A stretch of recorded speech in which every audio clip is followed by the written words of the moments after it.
മറ്റത്തൂർ പഞ്ചായത്തിലെ ചില നീക്കങ്ങൾ കേരളത്തിൽ കോൺഗ്രസിന് വലിയ ചീത്തപ്പേര് സമ്മാനിച്ചിരുന്നു. കോൺഗ്രസ് കൗൺസിലർമാർ ഒറ്റ രാത്രി രാജി പ്രഖ്യാപിച്ചുവെന്നും ബി.ജെ.പിക്ക് കൈകൊടുത്തുവെന്നുമാണ് മുഖ്യമന്ത്രി പിണറായി വിജയനും CPM നേതാക്കളും ആരോപിച്ചത്. എന്നിട്ട് എന്തായി? അന്ന് കുറ്റം പറഞ്ഞ മുഖ്യമന്ത്രിയും ഇടതു നേതാക്കളും ഇന്ന് മറ്റത്തൂർ എന്ന വാക്ക് മിണ്ടുന്നില്ല. കാരണം അവിടെ ബി.ജെ.പിക്ക് ചരമക്കുറിപ്പ് എഴുതാൻ കോൺഗ്രസ് പാർട്ടിക്ക് സാധിച്ചിരിക്കുകയാണ്. റോജി എം ജോണിനെയാണ് KPCC ഈ വിഷയം പഠിക്കാൻ ചുമതലപ്പെടുത്തിയത്. റോജി നടത്തിയ ഇടപെടൽ അവിടെ സമവായത്തിൽ എത്തുമ്പോൾ ബി.ജെ.പിയും CPM-ഉമാണ് നാണം കെട്ടിരിക്കുന്നത്. ഏറ്റവും ഒടുവിലായി കൈപ്പത്തി ചിഹ്നത്തിൽ വിജയിച്ച വൈസ് പ്രസിഡന്റ് രാജിവെച്ചതോടെ അവിടെ ബി.ജെ.പിയും CPM-ഉം പൂർണ്ണമായി പ്രതിരോധത്തിലായി കഴിഞ്ഞിട്ടുണ്ട്. ബി.ജെ.പി പിന്തുണയോടെയാണ് മറ്റത്തൂർ പഞ്ചായത്ത് ഭരണം കോൺഗ്രസ് പിടിച്ചെടുത്തത്. അതേ പിന്തുണ വലിച്ചെറിഞ്ഞ് കോൺഗ്രസ് തല ഉയർത്തി തന്നെ നിൽക്കുകയാണെന്ന് പറയാൻ സാധിക്കും. ബി.ജെ.പിയുമായി കൂട്ടുകെട്ടുണ്ടാക്കിയത് കോൺഗ്രസിനെ പ്രതിരോധത്തിലാക്കിയ സംഭവമാണ്. പ്രസിഡന്റ്, വൈസ് പ്രസിഡന്റ് സ്ഥാനങ്ങൾ രാജിവെക്കണമെന്ന് KPCC കർശന നിർദ്ദേശം നൽകിയിരുന്നു. എന്നാൽ വിമതർ ഇത് പൂർണ്ണമായി അംഗീകരിക്കാൻ തയ്യാറായിട്ടില്ല. എങ്കിലും വൈസ് പ്രസിഡന്റ് നൂർജഹാൻ സ്ഥാനം രാജിവെച്ചത് അന്തിമ വിജയം കോൺഗ്രസിനാണെന്ന സൂചനകൾ നൽകുന്നുണ്ട്. പ്രസിഡന്റ് സ്ഥാനത്തിരിക്കുന്ന വ്യക്തി സ്വതന്ത്രയായി ജയിച്ചതുകൊണ്ട് അവിടെ കോൺഗ്രസിന് ഇടപെടുന്നതിൽ ചില പരിമിതികളുണ്ട്. വിമതപക്ഷത്തിന് നേതൃത്വം നൽകുന്നത് മുൻ DCC ജനറൽ സെക്രട്ടറി TM ചന്ദ്രനാണ്. KPCCക്ക് മുൻപിൽ ചില ആവശ്യങ്ങൾ അവർ ഉന്നയിച്ചിരുന്നു. എന്നാൽ അതൊന്നും പൂർണ്ണമായും പരിഗണിച്ചിട്ടില്ല.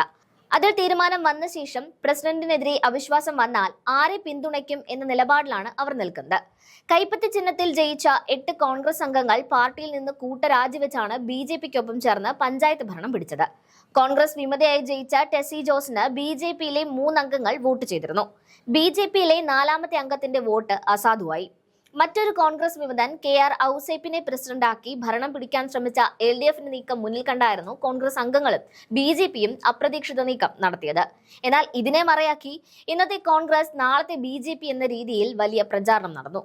ഇതോടെയാണ് വിഷയത്തിൽ ശക്തമായി KPCC ഇടപെട്ടത്. ഇതിന് പിന്നാലെ കോൺഗ്രസിനെ കരിവാരി തേക്കാൻ മറ്റത്തൂർ വിഷയം ആയുധമാക്കിയ CPM അതുകൊണ്ട് തന്നെ അസ്വസ്ഥരാവുകയാണ് ചെയ്യുന്നത്.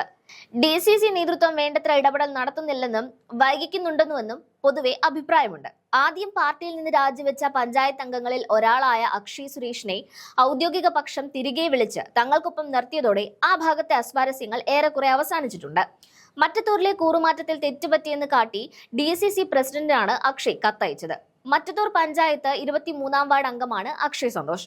പുതിയ മെമ്പർ എന്ന നിലയിൽ വീഴ്ച പറ്റിയെന്നും തന്നെ പാർട്ടിയിൽ തിരിച്ചെടുക്കണമെന്നുമാണ് അക്ഷയ് DCC പ്രസിഡന്റിന് അയച്ച കത്തിൽ പറയുന്നത്.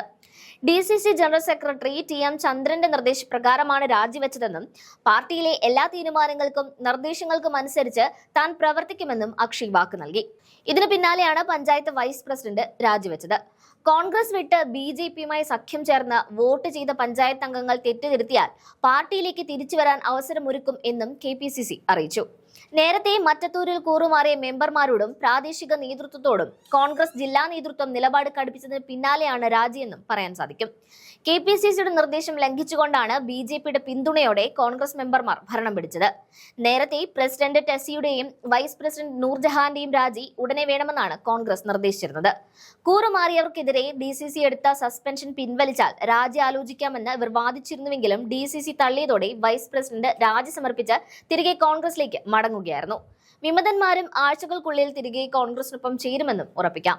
നിയമസഭാ തെരഞ്ഞെടുപ്പിൽ മറ്റത്തൂർ ആയുധമാക്കുവാനുള്ള CPM-ന്റെ മോഹങ്ങൾ കൂടിയാണ് റോജി എം ജോണും മറ്റ് കോൺഗ്രസ് നേതാക്കന്മാരും തകർത്തത്.